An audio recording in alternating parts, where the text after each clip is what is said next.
I'm not leaving the day without getting in the end zone. So glad I got in there twice. I mean, I've been telling them to just throw it up to any one of us. We're confident enough to make the catch, make a big play for the team, and I feel like we made a lot of those today. Yeah, they did. Justin Jefferson, the man of the hour, now up over 900 yards receiving on the season in just 10 games.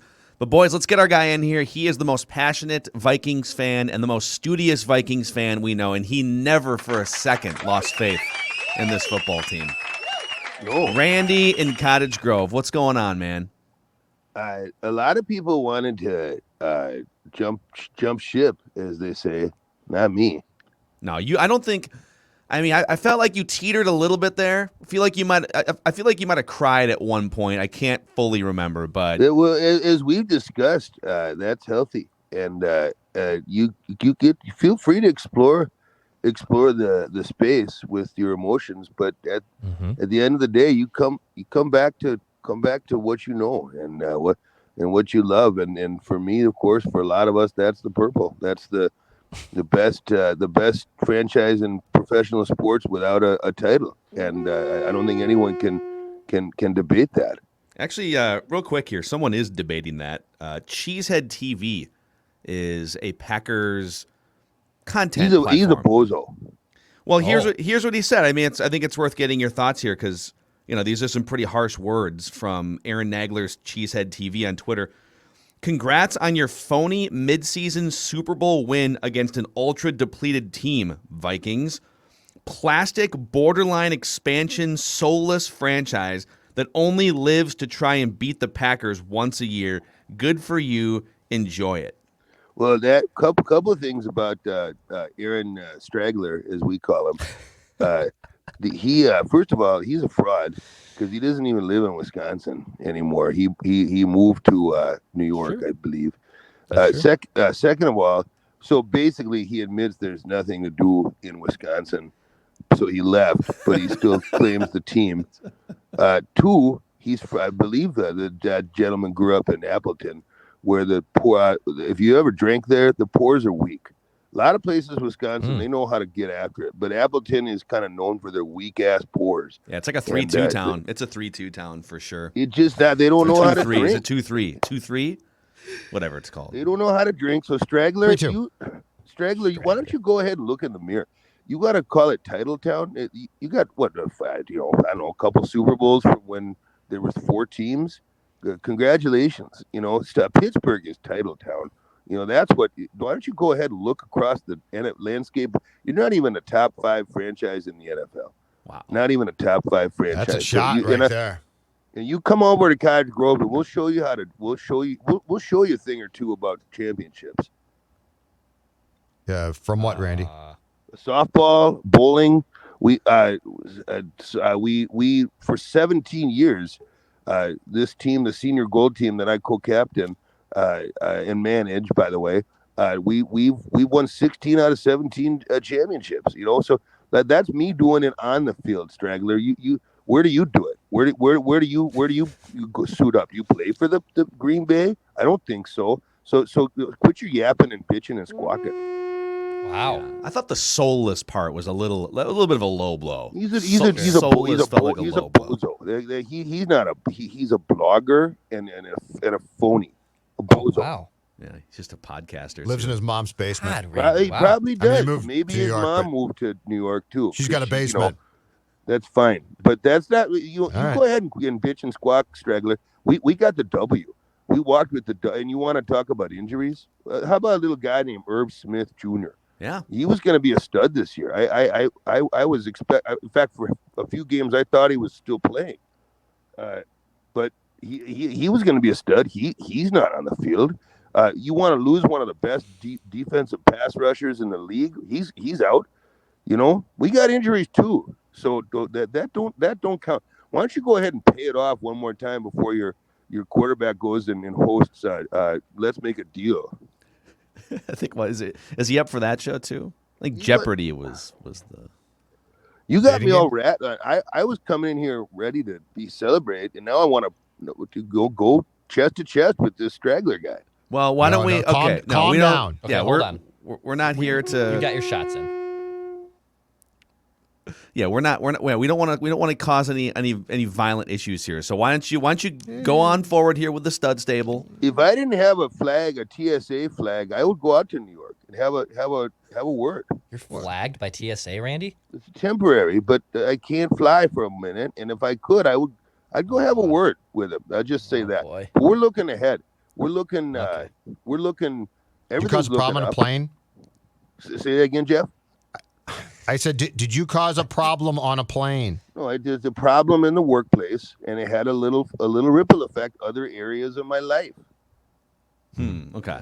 I think we leave it at that. Probably better at we stud stable. Leaving it stud right there stable? is probably do the stable. Okay, all right. Here we go. This Here's your music. Is Randy in Cottage Grove's Week 11 Minnesota Vikings stud stable.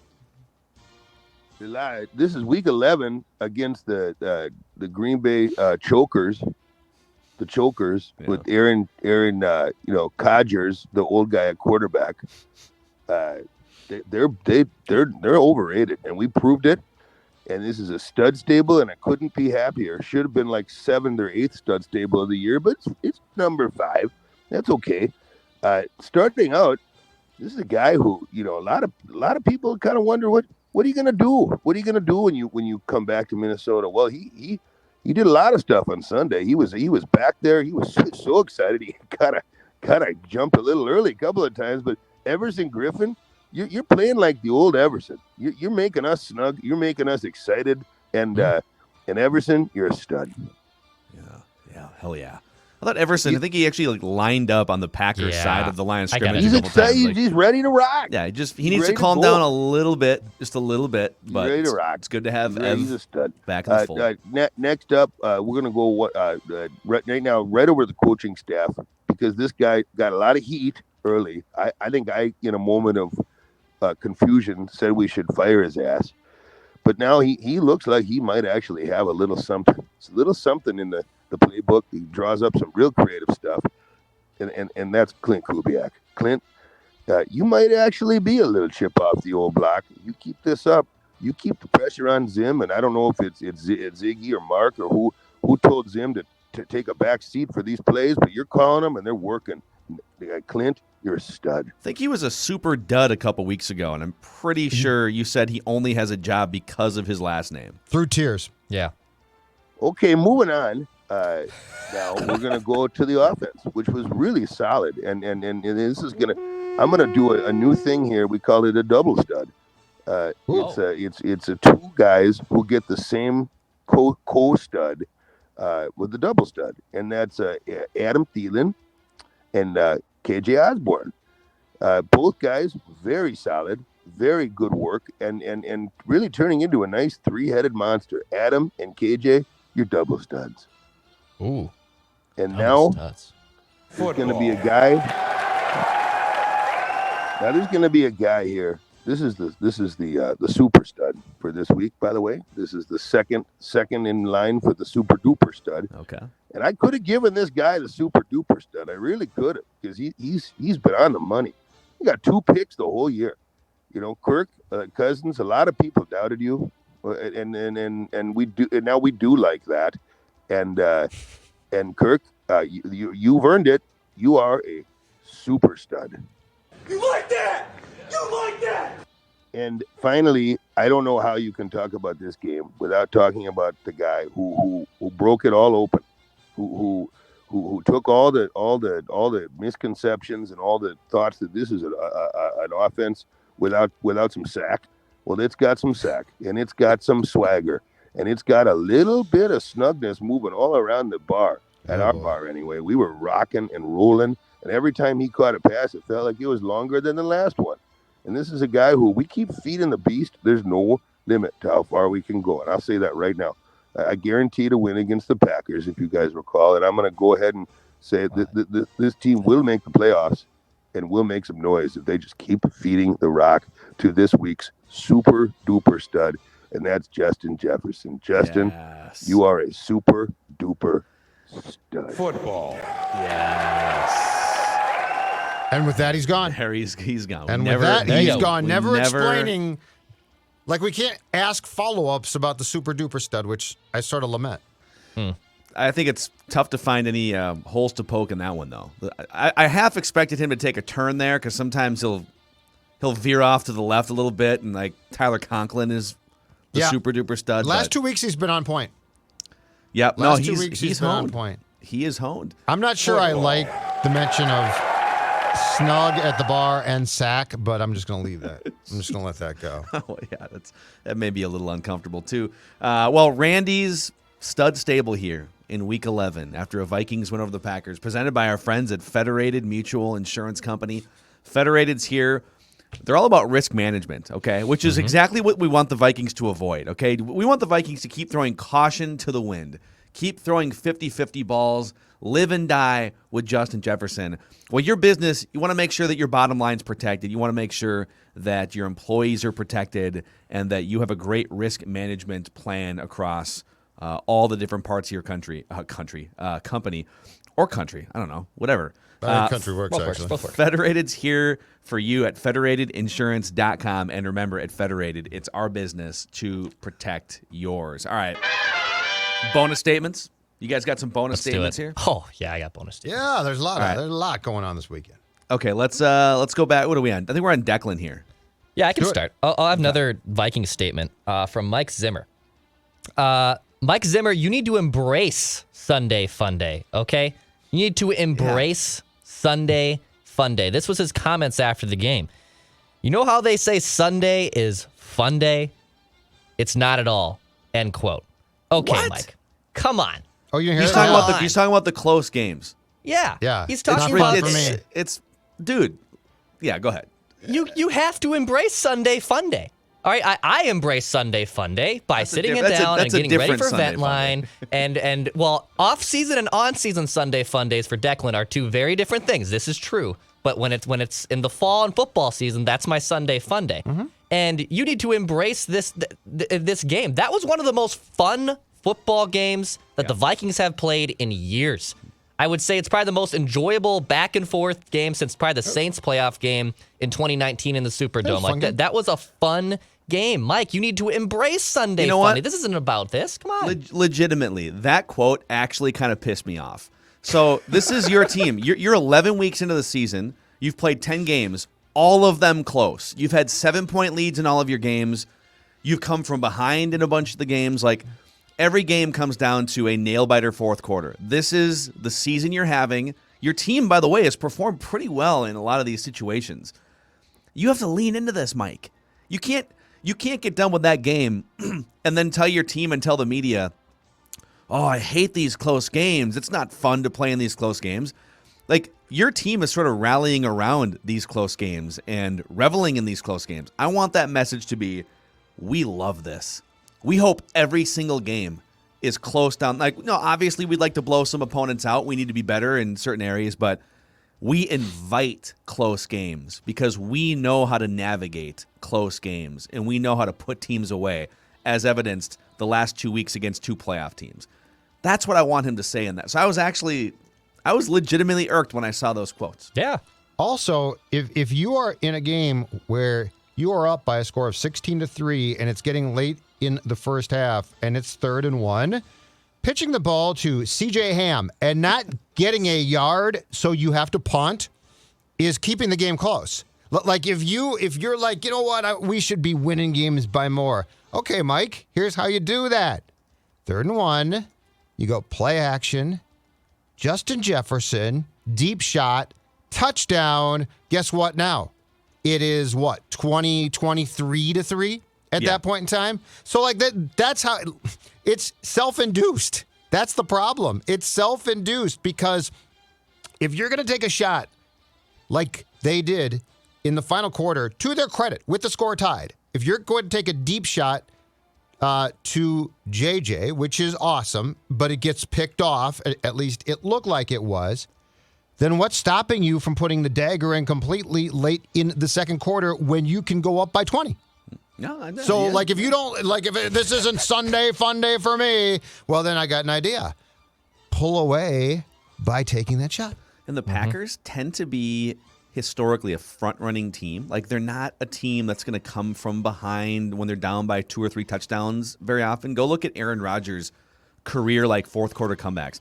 Now, granted, like they're enough of a front running team to where like they get out to leads and they don't have to come back in the fourth quarter very often, but like the Vikings did have a chance to put the Packers away on that drive you're talking about, and they elected to let's just let's pull back. Run Let's the ball pull back. here. Let's just Pull be the a little reins. careful. Let's not go crazy Yep. here. All right. Yep.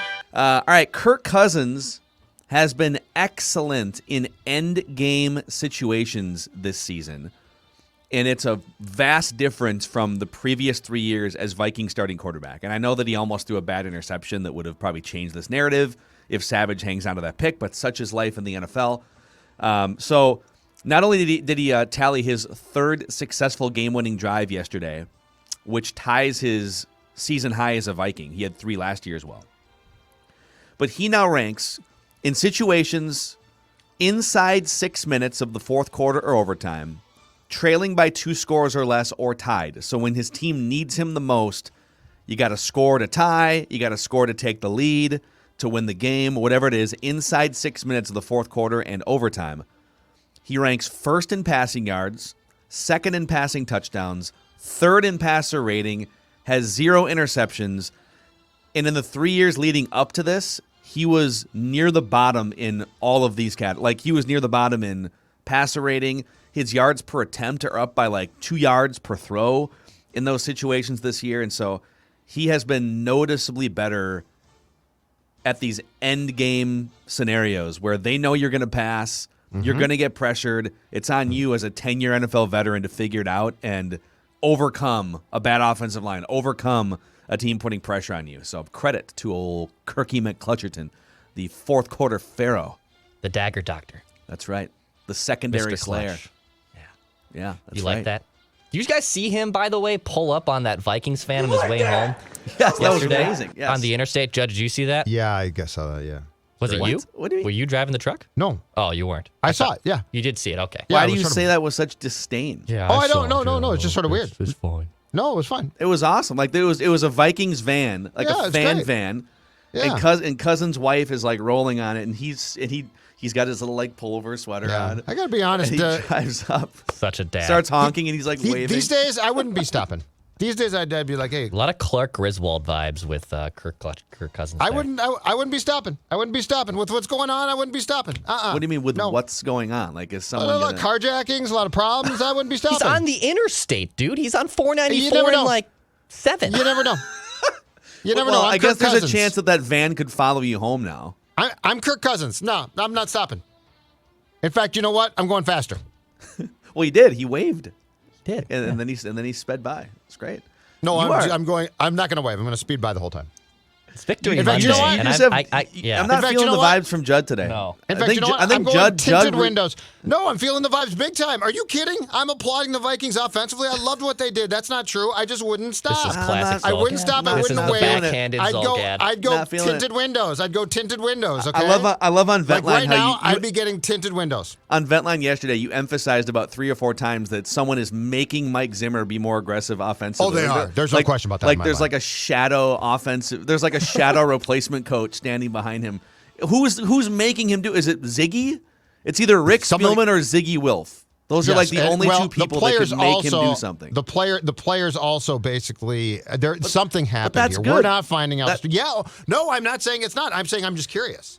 Oh no, it's very good. Would Are it you have been kidding? nice if he was the like? Do I want him to come to these conclusions earlier so they aren't starting 3 and 5? Yes, so they aren't getting beat by Cooper Rush. But Right, if, exactly. if Adam Thielen pounds on Zimmer's door because Adam's been very outspoken, his agent went off on Twitter. Like if Adam Thielen's the one that knocked on Zimmer's door and he's like, "Guy, we got a problem. I don't want to go nuclear here, but we all want to win a Super Bowl. Let's do some things here." And the voices got raised or whatever. I'm making this up. I don't view that as a detriment to Zimmer. I view it as, like this is what happened to the Giants in 2007 before the season. Veterans came in and said, "Hey, Tom, it's great. this isn't how it's going to work anymore." So Yeah, I'm curious what transpired here because Mike and Clint Kubiak did not find God. Something has definitely changed, and the in-game play calling is 1,000% different. maybe that So Vikings van rolled I'm up to curious about Zimmer's it. house. I'm curious about it. I would not stop, though. No, like, seriously, don't stop. If someone tries to stop you, don't stop. Don't ever wave. Don't stop. Oh, you never know. You never know. This is now a tough guy town. I'm going to advise you not to stop. I love the idea of Kirk Cousins in a cardigan just rolling up to random Vikings fans and just waving. It's all well and good. It's all well and good till it's the wrong fan, and then you never know. I'm just telling you right now. Minimize. You know what? It's ironic that you are the spokesperson, the voice of Federated, and yet you're encouraging dangerous actions by people. This is dangerous. Federated says don't stop. Okay, if it was a Bears van or like a Packers van, then it's dangerous. It's a Vikings van. They're thrilled to see it. Exactly right. That's the problem. It's a Vikings van. That's the setup.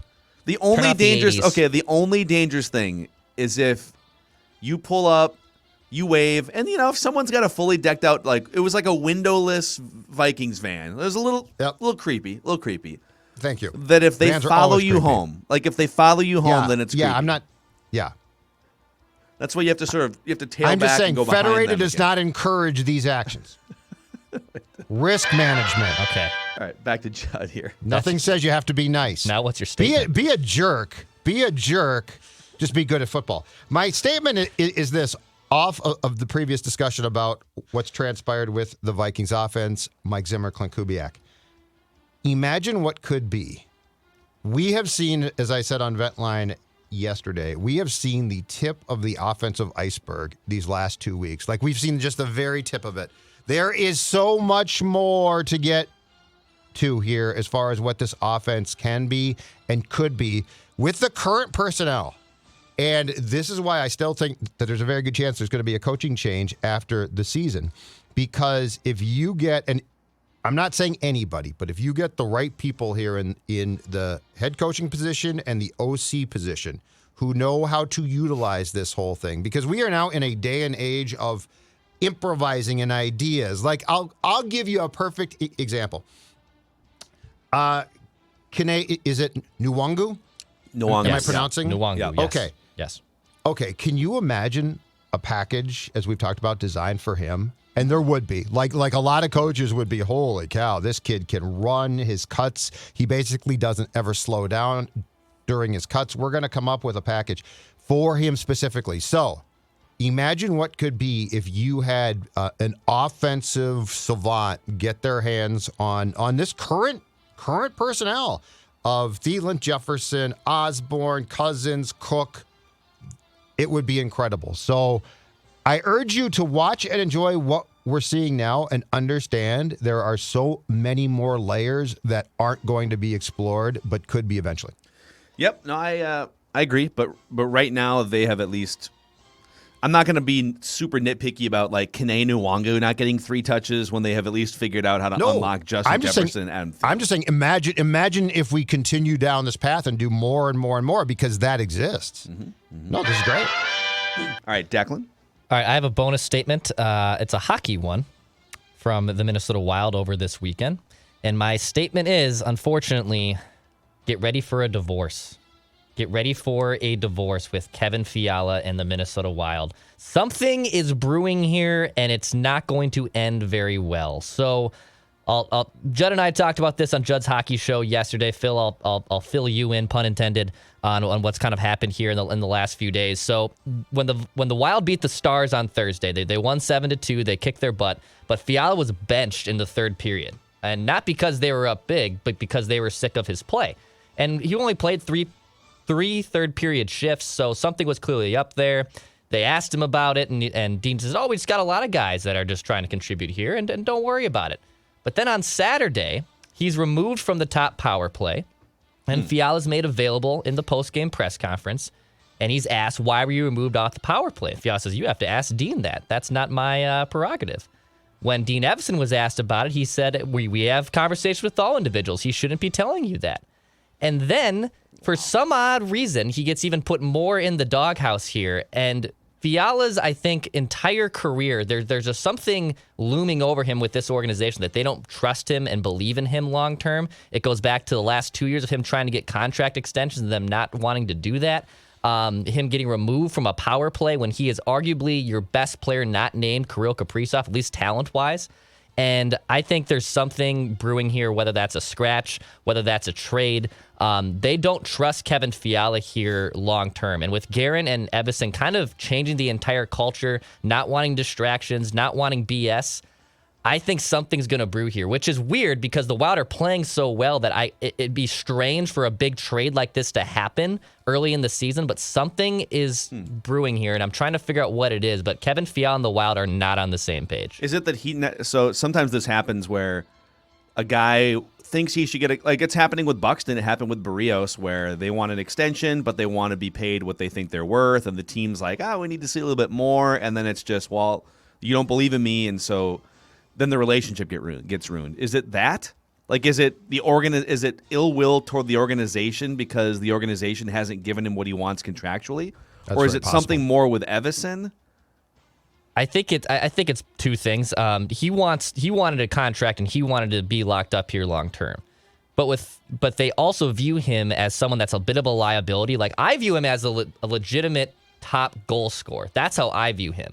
Obviously, Evison and Guerin are smarter dudes than I ever will be when it comes to looking at hockey. But clearly, there's a disconnect here between Fiala and the ownership of being locked in here long term. And even though analytically he has been really good, there's been a lot of unlucky things that are happening. His expected goal rate is one of the worst in the NHL, meaning when he's shooting the puck, his puck should be going in more from where he's shooting, but he's just getting robbed. And at the end of the day, he has to score goals. Like, no matter how unlucky he is, he has to score goals. He scored a big one yesterday towards the end to help send the game to overtime. But in general, he has just 4 goals. You need more goals from your top playmakers. And with Boldy off to a hell of a start in Iowa, Marco Rossi looks damn good too. I think he's going to look even more expendable. And for a team that looks really this good, it's a big time gamble to basically part ways with a guy that you know is a natural goal scorer. But I think both sides are gonna look for a fresh start. I almost feel like I love what Billy Guerin has done to this point, just having the grapefruits to get rid of Parise and Suter and just set a new culture. But I almost wonder if he's going. If you trade Kevin Fiala for like 50 cents on the dollar just to get rid of him for some reason, that feels like a step too far. I don't think you will though, and I think that I think the problem here is there's probably things going on behind the scenes because of the contract and the fact that he's not happy he didn't get a contract that we don't know about, and that can create problems. And they are working so hard to change the culture and how this team operates that I think if they perceive any threat to that, they're going to take that player out short of Kaprizov probably. Yeah. That's my guess. Judd's Hockey Show full breakdown last night and multiple days per week. Also, if you just want Judd's Hockey Show, you can find that podcast feed, Apple, Spotify, SKORNorth.com. And we post those episodes within Mackie and Judd and the SKOR North YouTube channel. My last day been here, and we can get to more of this week because I have a feeling they're going to make it 4 straight tonight. The Wolves are back, baby. The Wolves are back, baby.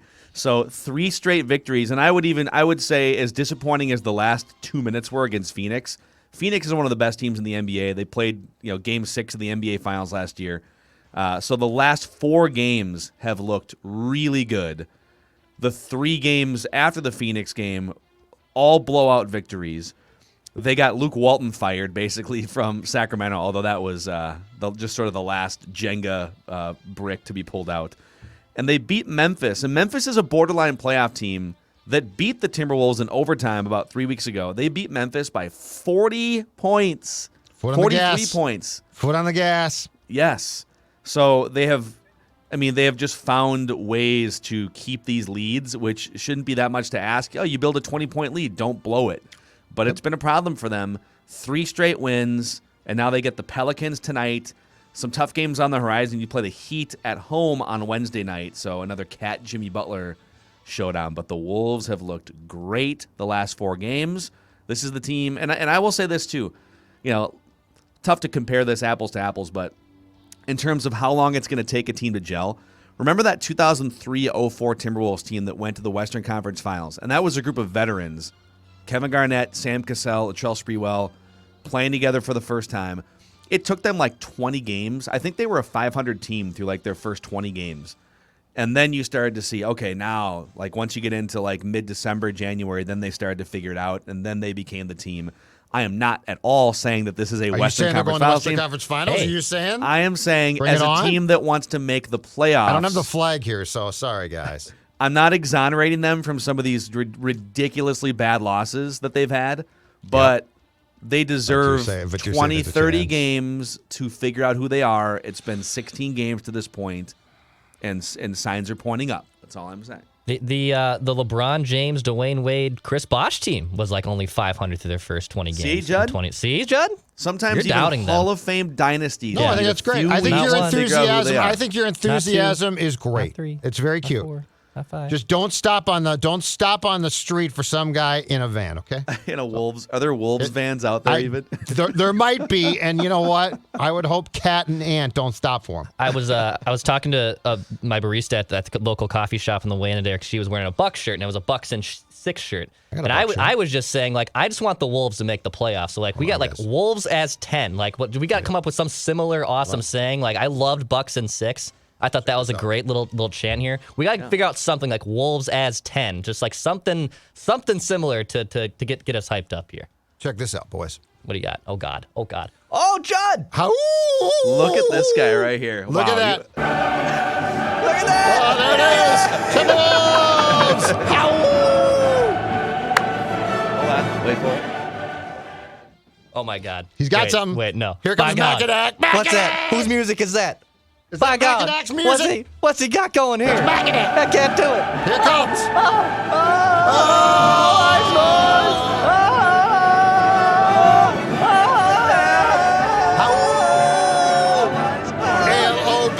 L-O-B. Wolves as 10. We can do it. Wolves is 10. Are you kidding? The team I'm seeing now, that ain't no 10 seed. That's home court, baby. What are they right now? Let's take a look here real quick here. I was kind of curious. Average margin of victory the last 2 games is like 87 points. All right, they now have a plus point differential after the 40-point Let's go. victory. They are firmly entrenched as the 10 seed right now in the Western Conference. And that's going to change. Print the shirts. But how about this? Oh, this is crazy. They're only 2 But they're favored to win the NBA title now. 2 games back of the 4 seed of the There it is! Hold on! Wolves! Timberwolves fever. That's right. All right. We should probably go now. Hold on, I got one last statement. Oh, okay. Oh, okay. All right. All right. I got one last statement Yeah, go ahead. because there is a big football game at Huntington Bank Stadium at That's right. 3 p.m. Central on Saturday. I think I'm supposed to tailgate that day. And my statement, I'll have fun with that. Yeah. Dawn is too. I said, you're going to freeze. And my statement is this: prove it. Beat the Badgers on Saturday, okay? Now, the Indiana Hoosiers stink. They're awful, but you know what? You beat them, and you beat them convincingly, and you should have, and you took care of business there. I'm not saying that a win against Wisconsin solves all the problems, but it at least gets our attention. And this comes in a season in which you've inexplicably lost 2 games. Bowling Green, terrible loss. Illinois at home, terrible loss. Yeah. So beat the Badgers on Saturday. Get the axe back. And I'm serious here. Get the axe back. And at least it will leave a good taste. And there's no mathematical way they can win the West anymore, right? Because I know there is. There is. If Purdue wins, Iowa loses, and the Gophers win, it's a 3-way tie, and I believe the Gophers then win the West because the head-to-head tiebreakers go out the window if it's a 3-way tie. What? Yeah. If Purdue wins, Why? Because you can't do it's because you three-way. can't do because it's three Oh, ways. got it. And the Okay, Gophers gotcha. actually beat Purdue. Gotcha. So they win that tiebreak. So it Right. gets so you default to a secondary tiebreaker, which I believe the Gophers then win, and the Gophers Amazing. win the West. Amazing. And so I just want to know what we're rooting for this weekend here. So, Iowa plays at Nebraska, and Nebraska put up a On fight Friday. against Wisconsin. And we can watch that game on Friday, so we will know. Purdue, so we need Purdue to win, you You said? need Purdue to win, yes, because then they will tie the Gophers and And Iowa Purdue plays record-wise. home against Indiana, so that's a win. So they'll win. What are they? That's They got to good. be like 20-point favorites in that game. Yep. They are. Yep, that's good. 15-point favorites in that game. Okay. All right. So okay. And if the Gophers beat the Badgers, the Gophers win the West, I believe, and go and play Ohio State. Take that, Buckeyes. Let's go Nebraska. That vaunted The Buckeyes University are of like, oh Nebraska. no, not the Red Hot Gophers. Tanner Morgan coming to town. You're freezing my ass off, so you all enjoy the winter. Have fun freezing your ass off. What's better, that or Chris Hovan's "Bye Minnesota" just I repeatedly love the Tracy one. when he walked out the door at Winter Park? Where is Tracy these days? Retired.